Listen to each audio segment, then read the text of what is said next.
Hi everyone, my name is Hiedi Scott, and on today's DIY Dreaming with Hiedi Scott, I'm going to be showing you the cutest idea that I actually just started experimenting with, and it is making these darling little door signs using embroidery hoops, stencils like gather or welcome, and gel ink, a little ribbon, and you can add a little floral to it as well if you want.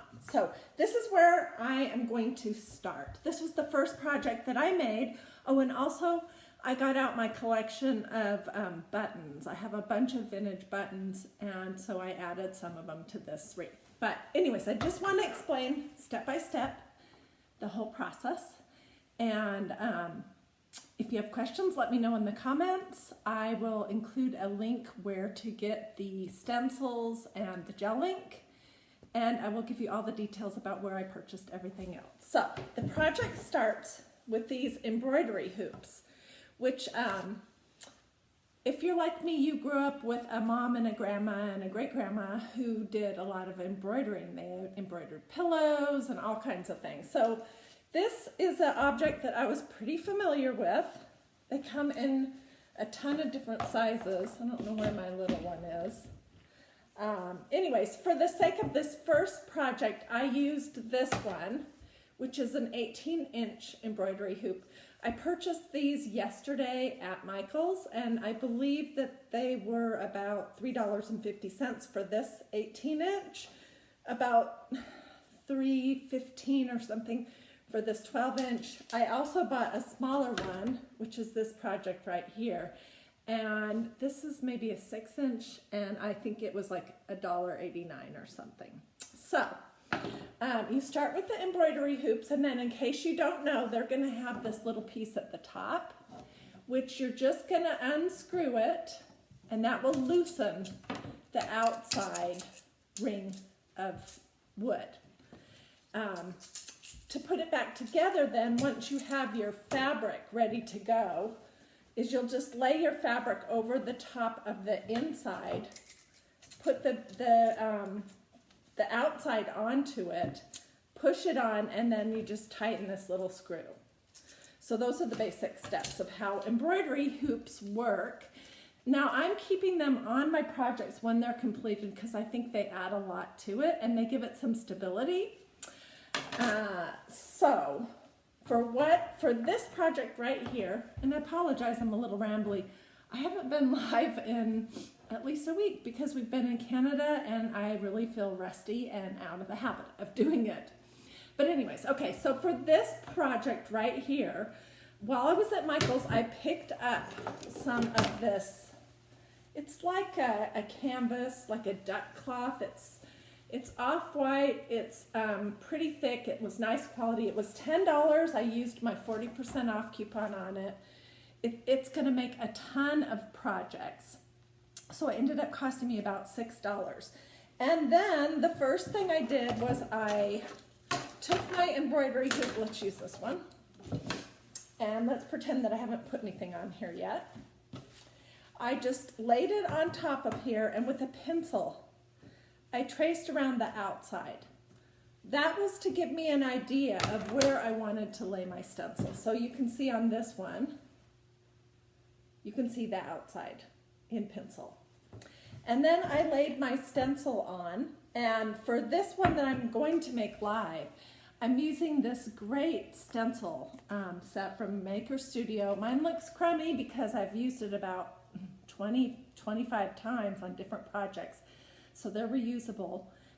It says welcome, and then another piece of this stencil set says stay a while. So I just laid my stencils onto my fabric, positioned it within the circle where I thought it would look good, and then using the Maker Studio gel ink in black and a spreader, hey Diana, I just pushed it through the holes in the stencil. And then I waited about an hour and a half for it to dry. then I will eventually run, if I was going to use this outside where there might be some humidity or possible moisture, I for sure would heat set it. And you do that just by running a hot iron. I usually set my iron on about linen when I'm doing this kind of fabric and go over it for a few minutes to heat set the ink into the fabric. So you can see what I have here so far. Welcome, stay a while. It's pretty plain, but it won't be when I'm all finished. Okay, so then the next step is to put my little embroidery hoop back on it. And I'm just gonna lay the hoop, the inside hoop, underneath where the ring that I traced is. And one thing I should point out is when you're purchasing your embroidery hoops, try to get the ones that are the most actually round, because some of them are a little wonky. They're not exactly round. And I think this is one of them. It's roundish, ovalish. Okay, and so I put the bottom underneath the fabric, and then I'm going to put the top part on, and you're just going to push it over the edge of the, let's see, this does not want to go this way.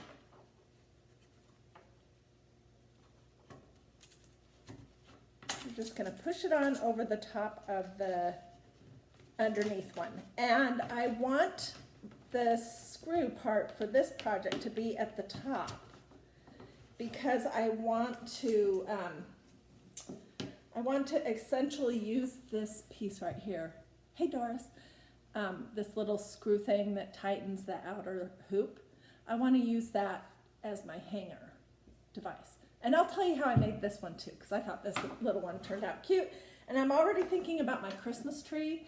And oh my goodness, all the bazillions of cute little things that I can do. I think I'm going to do a black and white Christmas tree, or a black and neutral color Christmas tree this year. And I may order a whole bunch of these little embroidery hoops and make a bunch of fun ornaments for it. Okay, so this is what you get once you put your hoops back together. And then you're literally just going to be tightening this, which mine is pretty tight already. Okay, and then you're just going to gently tug to pull your fabric that you've stenciled so it's tight.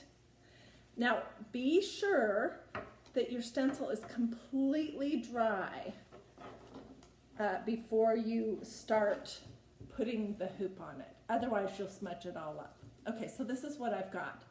Now you're probably wondering, what in the heck am I going to do with all this fabric on the outside? Well, what I did was I took some pinking shears, but you could just use regular scissors if you like. And I'm just going to trim, not super close, I don't know, half an inch, quarter inch around. And then once I'm all finished with the project, I'll use a little hot glue, and I'll show you what it looks like, and I'll just fold it down. Nobody's going to see the back of this anyways, but I don't want all this fabric and loose strings and stuff poking out, and that's why I'm using my pinking shears, because they help with fraying. Like I'm talking about all these frayed edges here. Okay, almost finished with this. Now, I know I've said this 100 times. I am a messy crafter. If you're a neat freak, or if you are compulsively perfect, you can do this a little better job than what I've done, but you can see basically I just cut around the edges of it. And I will put a thin coat of glue right on this inside hoop, and I'll just tuck it in. And it doesn't look that bad. I did it with this one. So you can see I used the pinking shears, and I just put some hot glue on there, and I just tucked it in, and it really doesn't look too bad. It's neater looking, this was, than the first one that I did before I had an idea of what I was actually doing, because on this one I didn't cut it very evenly, and I also didn't use my pinking shears for that. Okay, so once you have this far, then the next question is, how do you want to embellish it? And like I said before, I got out my buttons. I mean, this is just a very small amount of them. I've collected all these vintage buttons over the years. You could use, like, you could stay monochromatic and hot glue a bunch of black buttons in miscellaneous places onto your wreath, or you could get wild and crazy. And if you were doing this for a particular season, like a door hanger for Christmas time, then it would be really fun to use some red buttons. And I have all these really cute red buttons from the 50s that I could glue on here in different places. You could do a variety of colors, or you could do some actual embroidery on it. It's just completely up to you. But for right now, I'm going to skip that step. I will, of course, post pictures in the comments of all of my completed wreaths. Another option you have is that you could take some of these little, I don't know what this is called, this ribbon that has little pom-poms on it. You can get it in all different sizes, all different colors. So if you wanted, you could glue that around the edge, like I did with this one. Or you could do a bigger ribbon around it, you know, like some kind of check. Or this ribbon I love, and it's super inexpensive. I pick ribbon up everywhere, especially when I see it on sale. And honestly, Walmart usually is like one of the best places to get it. So you can get a ton of this kind of ribbon at Walmart for a couple dollars. So I could also do something cute where I glued this ribbon around the edge of it. But for today, what I want to show you, and I'll photograph the final product because I'll have to get my hot glue gun hot again before I do it. But I was thinking that I was going to put a little ribbon on the top, like this, that I was going to use a little bit of this same black ribbon to do the hanger. I'll show you how to do that. And then I was going to use some of this same faux eucalyptus, I think is what this might be. I just went down in my basement, hey Sally, and shopped what I have. And if you've been a crafter for a while, chances are you have lots of ribbon, buttons, florals that aren't in an arrangement anymore, but that you haven't had the heart to throw away.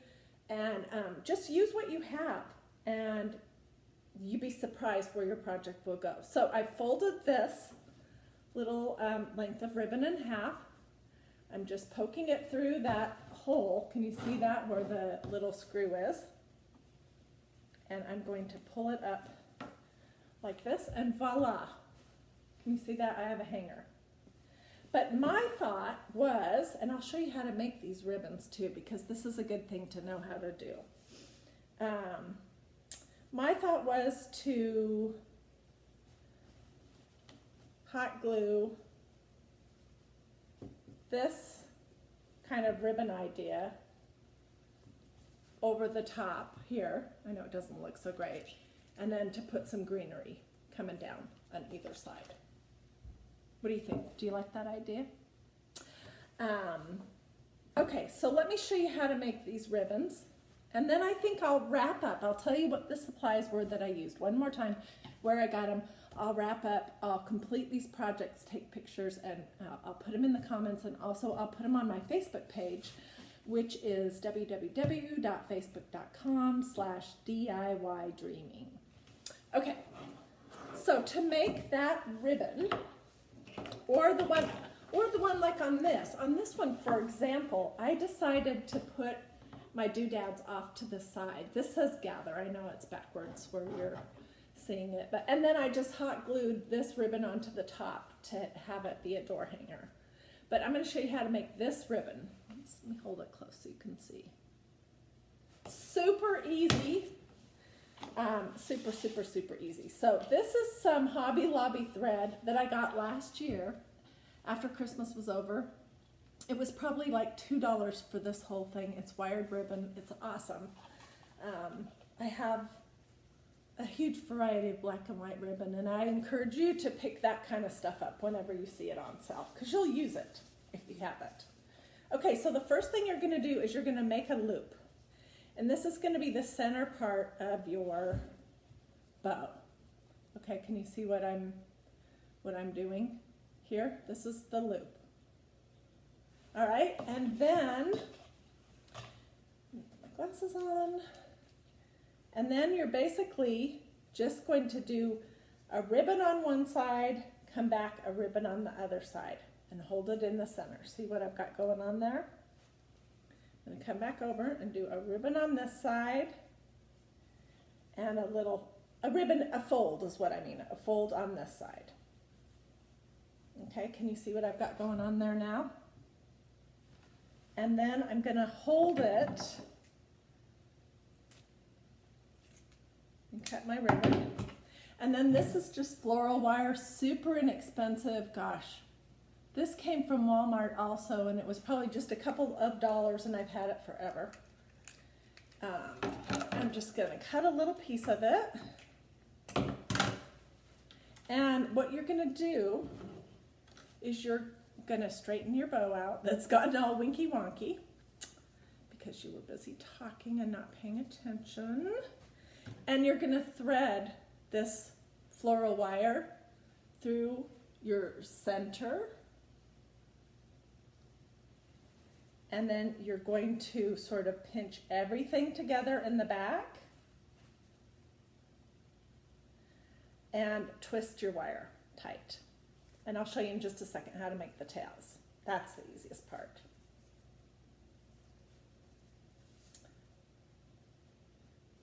Oops, my center's coming apart. I'll do that one more time. My floral wire is maybe a little bit too heavy. It would be easier to work with if it was a smaller gauge, so it was thinner and easier to bend.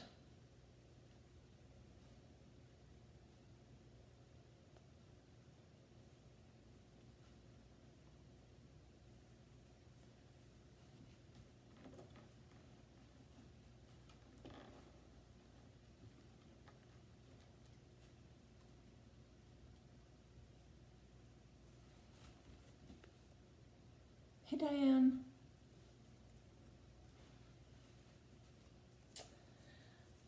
Okay, so then once you have that on there, you're just going to sort of pinch it flat, fluff your loops back up again. Can you see what I've got going on right here? And then you're going to take, however long you want your tails to be, you're going to take one length of the ribbon and fold it in half. So this is one long piece that I'm just folding in half. And then you will just pinch it and put it in the center of your little twisted floral wire.